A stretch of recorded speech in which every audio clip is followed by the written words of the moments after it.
अमेरिकाले सेना लगाएर ग्रिनल्यान्ड कब्जा गर्ने धम्की दिइसकेपछि त्यसको प्रतिकार गर्न युरोपियन देशहरूले आफ्ना सेनाहरूलाई ग्रिनल्यान्ड पठाउन सुरु गरेका छन्।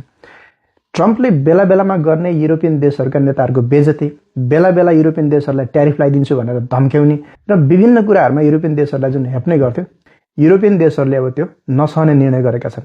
युरोपियन देशहरूले ट्रम्पलाई इनफ इज इनफ भनेका छन्। त्यसैले आज विश्वमा भएका दुईवटा यस्तो घटनाहरूको बारेमा चर्चा गरौँ जसबाट नेपालले ठूलो पाठ सिक्न सक्छ। केही हप्तादेखि लगातार ट्रम्पले आफ्नो पत्रकार सम्मेलनहरूमा ग्रिनल्यान्ड कब्जा गर्छु भनिरहेका छन्। त्यो सुन्दा सुन्दा वाक्क भएपछि डेनमार्ककी प्रधानमन्त्री र ग्रिनल्यान्डका प्रिमियर प्राइम मिनिस्टर पनि भन्ने गरिन्छ, ती दुईजना मिलेर अस्ति एउटा पत्रकार सम्मेलन गरे। त्यो पत्रकार सम्मेलनमा बोल्दै ग्रिनल्यान्डका प्रधानमन्त्रीले के भने यो सुन्नुहोस्। Greenland will not be governed by the USA. Greenland won't be part of the USA. We select the Greenland we know today, and which is a part of the Kingdom of Denmark. we are now facing a geopolitical crisis, and if we are to choose between the US and Denmark at this very moment, so we choose Denmark. उनी के भन्दैछन् भनेदेखि Greenland स्वतन्त्र हो, यो बिकाउ होइन र यदि हामीले जानै पर्यो, कसैको साइड लिनै पर्यो भने पनि हामी डेनमार्कसँग बस्छौँ, अमेरिकासँग कहिले पनि जाँदैनौँ भनेर भन्दैछन्। अब यिनका कुरा सुनौ। यी डेनमार्कका एउटा पार्टीका लिडर हुन् र युरोपियन पार्लियामेन्टका मेम्बर पनि हुन्। यिनले युरोपियन पार्लियामेन्टमा बोल्दै ट्रम्पलाई के भनेका थिए? Dear President Trump, listen very carefully. Greenland has been part of the Danish kingdom for 800 years. It's an integrated part of our country. It is not for sale. Let me put it in words you might understand. Mr. Trump, off. यिनले ट्रम्पलाई ग्रिनल्यान्डमा नआउन चेतावनी दिँदै गाली गरे। अब ठ्याक्कै के गाली गरे भनेर म भन्न सक्दैन, तर यिनले ट्रम्पलाई ट्रम्पकै भाषामा सम्झाउँछु भन्दै ट्रम्पलाई सिधै जे भन्नुपर्ने हो त्यही भनिदिए। यो फ्रस्ट्रेसन युरोपभरि सुरु भएको छ। ट्रम्प जसरी अहिले साँडे जस्तो भएर जसलाई पाए त्यसलाई सिङ हान्दै जहाँ पाए त्यहीँ कुल्चदै हिँड्दैछन्, त्यसले गर्दा विभिन्न युरोपका सहरहरूमा ट्रम्प विरुद्ध प्रदर्शन सुरु भएका छन्। जनताहरू त सडकमा उत्रिए नै, तर डोनाल्ड ट्रम्पका पछाडि चौकीदार जसरी यसो हात बाँधेर बस्ने युरोपका नेताहरू पनि अहिले डोनाल्ड ट्रम्पको विरोध गर्ने हिम्मत जुटाउन थालेका छन्। त्यसैमध्येका एक हुन् युकेका प्रधानमन्त्री केयर स्टामर। उनले गरेको ट्विट हेर्नुहोस्। यो ट्विट ट्रम्पले युकेमाथि ट्यारिफ लगाउँछु भनेपछि आएको हो, तैपनि उनले एटलिस्ट यति हिम्मत देखाए। उनले के भने भनेदेखि ग्रिनल्यान्डको विषयमा निर्णय गर्ने अधिकार ग्रिनल्यान्डका जनताहरूको र डेनमार्कको हो, यसमा कुनै अन्यले निर्णय गर्न पाउँदैन र ग्रिनल्यान्डको सुरक्षाको जिम्मा नेटोको हो भनेर खुलेर भने। ट्रम्पले सोचेका थिए युरोपियन देशहरूले मैले जे भने त्यही मान्छन्, युरोपियन देशहरू त मेरा गुलाम हुन्, मैले ग्रिनल्यान्ड लग्छु भने पनि केही भन्दैनन्, मैले ट्यारिफ लाउँछु भन्दा नि केही भन्दैनन्, चुप्प लाएर सहर बस्छन् जस्तो उनलाई लागेको थियो। तर युरोपियन देशका नेताहरूले अलिअलि भए पनि हिम्मत देखाएर ट्रम्पले जे भन्यो त्यही अब मान्दैनौ भन्ने सङ्केत देखाइसकेपछि ट्रम्प बौला जस्ता भएका छन्। आफूले दिएको अर्डर युरोपियन देशका नेताहरूले मान्न छाडेपछि रिसले चुर भएका ट्रम्पले आफ्नो सोसल मिडिया प्लेटफर्म ट्रुथ सोसलमा पोस्ट गरेको उनको एउटा पोस्ट हेरौँ। यसमा ट्रम्प के भन्दैछन् भनेदेखि आजसम्म मैले तिमी सबैलाई पालेर राखेको, मैले तिमीहरूलाई सब्सिडाइज गरेको, तिमीहरूलाई पैसा दिएको, तिमीहरूलाई बचाएको, तिमीहरूलाई जोगाएको, अब तिमीहरूले त्यो पैसा फिर्ता गर्ने अथवा त्यो ऋण तिर्ने पालो आएको छ भनेर भन्दैछन् डेनमार्कलाई स्पेसली। तिमीहरूलाई मैले पैसा दिएर पालेको हो, तिमी मेरा पाल्तु हौ, तिमीहरूलाई आजसम्म मैले पैसा खुवाएँ, मैले सब्सिडाइज गरेँ, तिमीहरूलाई आजसम्म मैले तिमीलाई पालेर राखेको हो र त्यो ऋण तिमीहरू चुकाऊ, अब मलाई ग्रिनल्यान्ड दिएर त्यो ऋण तिमीहरूले चुकाउनु पर्छ भनेर भन्दैछ। अब म ग्रिनल्यान्ड लान्छु, नभए तिमीहरूमाथि ट्यारिफ लाउँछु भनेर भन्दैछ। ग्रिनल्यान्डको सपोर्टमा बोलेको भनेर 10वटा देशमा 10% ट्यारिफ ठोकिदियो ट्रम्पले। युके पनि छ, जर्मनी पनि छ, डेनमार्क पनि छ, यस्ता कति देशहरू छन्, 10वटा देश युरोपियन देशहरू जसमा 10% ट्यारिफ ठोकेको छ। अब 25% गर्छु भनेर भन्दैछ। यसको साक्कै मान्छेहरू यिनीहरू। युके त आफूलाई त उसको भाइ नै ठान्थ्यो, युके त गुलाम जस्तै थियो अमेरिकाको। अब अलिकति युकेले चुइक्क बोल्यो, ट्यारिफ ठोकिदियो 10%, अब 25 ठोक्छु भनेर भन्दैछ। तर युकेले केही नभए पनि अलिअलि हिम्मत देखाउँदैछ। तर यो हिम्मत देखाएर पनि केही भएन। कुनै पनि देशमा अमेरिकाका केही पपेटहरू, दलालहरू राखेको हुन्छ अमेरिकाले। ती दलालहरूले त्यो देशको नागरिकता त लिएका हुन्छन्, तर गुणगान अमेरिकाको गाउँछन्। जे अमेरिकाले गर्यो त्यो सबै ठिक हो, हाम्रो देशले गलत गरेको छ अथवा हाम्रा नेताले गलत गरेका छन् भन्ने न्यारेटिभ तिनीहरूले बनाउँछन्। त्यस्तै छ युकेको हालत पनि। युकेमा एउटा जीबी न्युज भन्ने छ, त्यो जीबी न्युजले रात दिन ट्रम्पको गुणगान गाउँछ। अमेरिकाको न्यारेटिभ युकेमा चलाउँछ। अमेरिकाले जे गर्यो सब ठिक हो, ट्रम्पले जे गर्दैछ सब ठिक हो भन्ने न्यारेटिभ चलाउँछ युकेमा। मैले योभन्दा पहिले साइकोग्राफिक प्रोफाइलिङको कुरा गरेको थिएँ। मिडियाहरू पनि त्यो अन्तर्गत आउँछन् र जीबी न्युजले त्यही काम गर्छ, अमेरिकाको न्यारेटिभ चलाउने काम गर्छ युकेमा। र युकेका फार राइटका मान्छेहरूलाई एकदम हाइलाइट गरेर देखाउँछ, नाइजल फराज लगायतका मान्छेहरूलाई। र युकेमा भएका सबै समस्याहरूको कारण आप्रवासी र EU हो भनेर न्यारेटिभ चलाउने गर्छ युकेमा। ट्रम्पका दलालहरू र पपेटहरूले विभिन्न देशमा कसरी न्यारेटिभ बिल्ड गर्छन् भन्ने एउटा उदाहरण हेरौँ। ट्रम्पले युकेमाथि 10% ट्यारिफ ठोक्छु भनेर भन्यो ग्रिनल्यान्डको सपोर्ट गरेको हुनाले, र जीबी न्युजले एउटा प्रोग्राम आयोजना गर्यो। त्यसपछि जीबी न्युज युकेको न्युज हो, त्यसमा 2-4वटा राजनीतिक विश्लेषक भनेर मान्छे बोलायो। ती राजनीतिक विश्लेषकहरू के भन्दैछन् यो सुनौ। Country can put any tariffs on whoever they like. That is within their rights. And many countries over the course of recent years and in history have put tariffs on different countries in order to achieve particular policy aims. This isn't unusual. And number two, Greenland would be more secure, and indeed the West would be more secure if the US ultimately was responsible for the territory as opposed to Denmark. यो मान्छे के भन्दैछ भन्दाखेरि यो युकेको मान्छे हो। ट्रम्पले युकेमा tariff लगाउनु ठुलो कुरो भएन, कुनै पनि देशले कुनै पनि देशमा ट्यारिफ लगाउन सक्छ भनेर भन्दैछ। तर के कारणले ट्यारिफ लगाएको हो भन्ने कुरा यसले इग्नोर गर्दैछ। र अर्को कुरो के भन्दैछ भन्दाखेरि ग्रिनल्यान्डलाई अमेरिका मात्रै बचाउन सक्छ भनेर भन्दैछ। हो यो युकेको मान्छे, तर गुणगान ट्रम्पको गाउँदैछ। युके शक्तिशाली देश होइन, तेरो आफ्नो देशको बारेमा कुरा गर्न तेरो सेना गएर पनि त ग्रिनल्यान्ड डिफेन्ड गर्न सक्छ, किन अमेरिकाको मात्रै सेना आएर डिफेन्ड गर्छ भनेर भन्दैछ। यस्तै ठ्याक्कै मान्छेहरू छन् हाम्रो देश नेपालमा पनि। हरेक कुरामा आफ्नो देशको होइन कि विदेशको गुणगान गाउँछन् र विदेशीलाई डिफेन्ड गर्छन्। यतापट्टिका छिमेकीले नाकाबन्दी लगाइदियो भने चाहिँ गजब गर्यो हाम्रो देशमा नाकाबन्दी लगायो भनेर ताली पिट्ने पनि छन्। एमसीसी नेपालमा पास गराउनका लागि दर्जनौं नेताहरू, विभिन्न पार्टीका सबै पार्टीका नेताहरू टिभीमा बसेर अनलाइनमा बसेर त्यसको डिफेन्स गरे। एकजना ठुलै बुद्धिजीवी छन्, के डाक्टर समथिङ के नाम हो उनको नभनौँ, टिभीमा बसेर मैले एमसीसी का बुदा 10-15 चोटि पढेको छु, नेपालका लागि एकदमै राम्रो छ, यो नेपालमा आउने फ्रीको पैसा हो भनेर डिफेन्स गरे। अर्को एउटा नेता थियो कांग्रेसको, ऊ बोल्दै थियो, उसले पनि एमसीसी त सित्तैमा आएको पैसा हो, यसले धेरै हित गर्छ भनेर भन्दै थियो। आज ट्रम्पले लेखेको देखियो ट्विटमा। ट्रम्प के भन्दैछ, हिजोसम्म मैले तिमीहरूलाई पैसा दिएँ, मैले तिमीहरूलाई पाले, आफ्नो साथीलाई भन्दैछ, डेनमार्क जस्तो विकसित देशलाई भन्दैछ मैले पैसा दिएँ तँलाई, आज अब ग्रिनल्यान्डमा लगेर जान्छु भनेर भन्दैछ।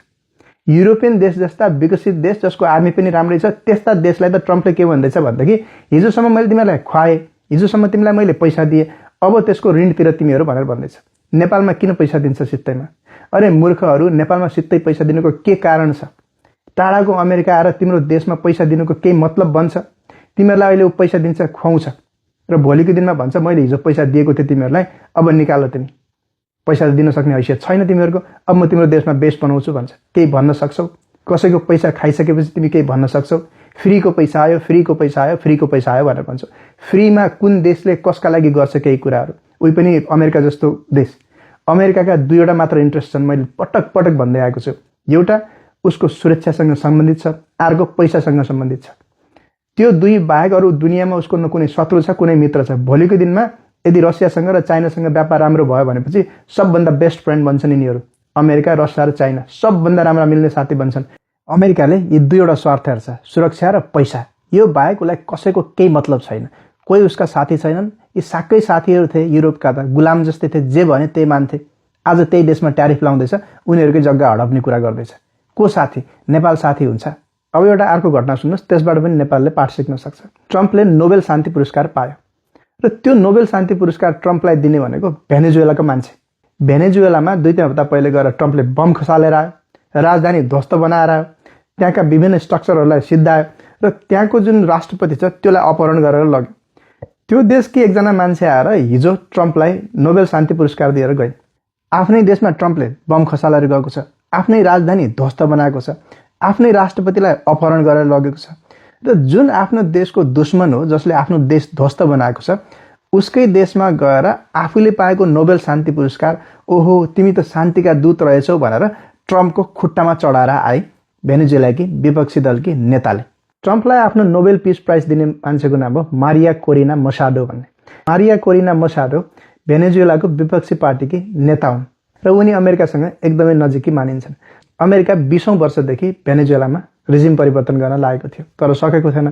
त्यसैले अमेरिकाले आफ्ना विभिन्न पपेटहरूलाई भेनेजुएलामा राखेको थियो। जुन दिन काम आउला ती मान्छेलाई म त्यहाँको सत्ता दिउँला, त्यसपछि आफ्नो रजाइ गरौँला भन्ने उसको उद्देश्य थियो। त्यसै अनुरूप उसले मारिया कोरिना मसाडोलाई ट्रेन गरेको थियो।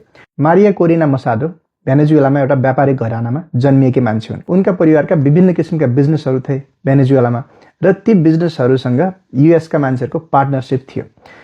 भेनेजुएलामा युएस र वेस्टकै रजाइ चल्थ्यो पहिले। त्यहाँको तेलको सबै पैसाको प्रफिटहरू युएस र अन्य देशहरू मिलेर खाने गर्थे।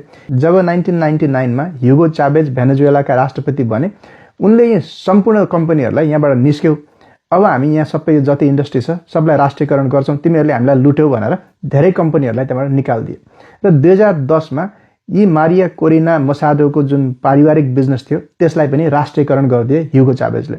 यिनको परिवारले लुटेको सम्पत्ति ह्युगो चाभेजले राष्ट्रियकरण गरिदिएपछि यी क्रान्तिकारी बनिन्। अमेरिकालाई भेनेजुएलासँग उस्तै पनि रिस थियो, त्यहाँ उसलाई पपेट चाहिएको थियो र मारिया कोरिना मसाडो सबैभन्दा राम्री पपेट बनिन् अमेरिकाकी भेनेजुएलामा र उनको छवि बनाउने काम सुरु गर्यो अमेरिकाले भेनेजुएलामा। विभिन्न अन्तर्राष्ट्रिय मञ्चहरूमा उनलाई बोलाउने गरियो, उनलाई सम्मान दिने गर्यो, आइरन लेडीको उपमा दिइयो उनलाई र त्यसै गरी उनलाई नोबेल शान्ति पुरस्कार समेत दिइयो 2025 मा। यो सबै स्ट्राटेजीको हिस्सा थियो। एक दिन कुनै दिन हामी रिजिम परिवर्तन गर्नेछौँ, यिनको छवि एकदम राम्रो बनाऊ, जुन दिन भेनेजुएलाको रिजिम परिवर्तन होला यिनलाई हामी त्यहाँको राष्ट्रपति बनाउला र त्यसपछि भेनेजुएलामा हाम्रो रजाइ होला भन्ने सोच थियो युएसएको। त्यसै अनुरूप अमेरिकाले भेनेजुएलामा आक्रमण गर्यो र त्यहाँका राष्ट्रपतिलाई अपहरण गरेर लग्यो।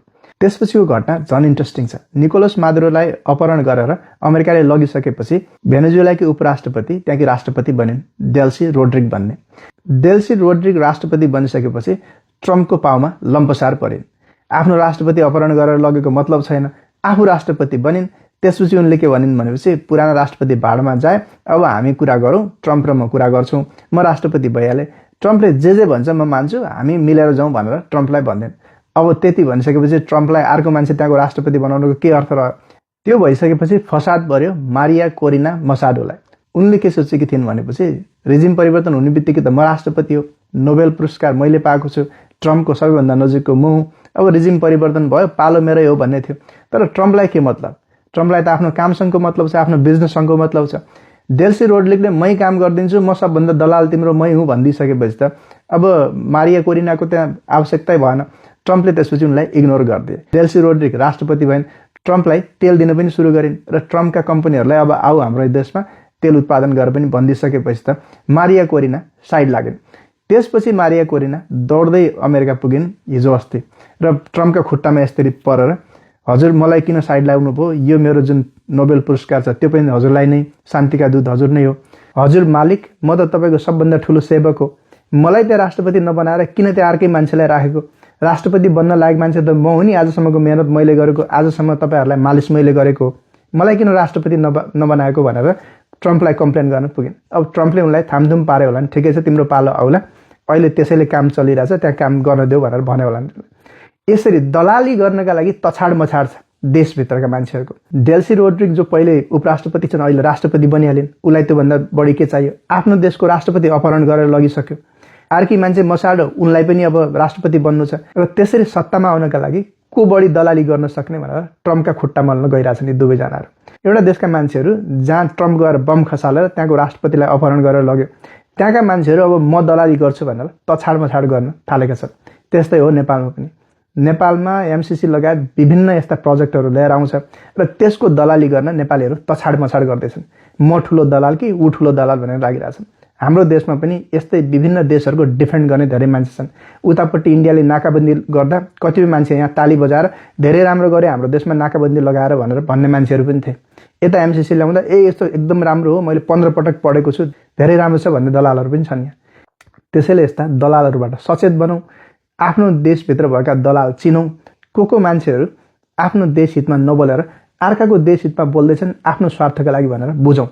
यी दलालहरूलाई तँलाई म त्यहाँको नेता बनाइदिन्छु, तँलाई म त्यहाँको प्रधानमन्त्री बनाइदिन्छु, अथवा तेरा छोराछोरीहरूलाई म फलानु ठाउँमा पुगाइदिन्छु, या तिमीहरूलाई कुनै मिसनमा यस्तो ठुलो मान्छे बनाइदिन्छु भनेर अमेरिकाले यिनीहरूको मुखमा पैसा फाल्छ र यी दलालहरू हात जोड्दै हजुर हस् मालिक भन्दै पछाडि दौडिन्छन्। त्यसैले गर्दा अलिक सचेत बनौँ। युरोपियन देशका जनताहरू अलिअलि भए पनि उठ्न थालेका छन्। बियरको नसाले सायद छोडेको छ, नेपालीहरूलाई के को नसा हो थाहा भएन, त्यो नसा कहिले छुट्छ त्यो पनि थाहा भएन। चाँडै छुट्यो भनेपछि राम्रो होला। Thank you very much. I'll see you in the next video.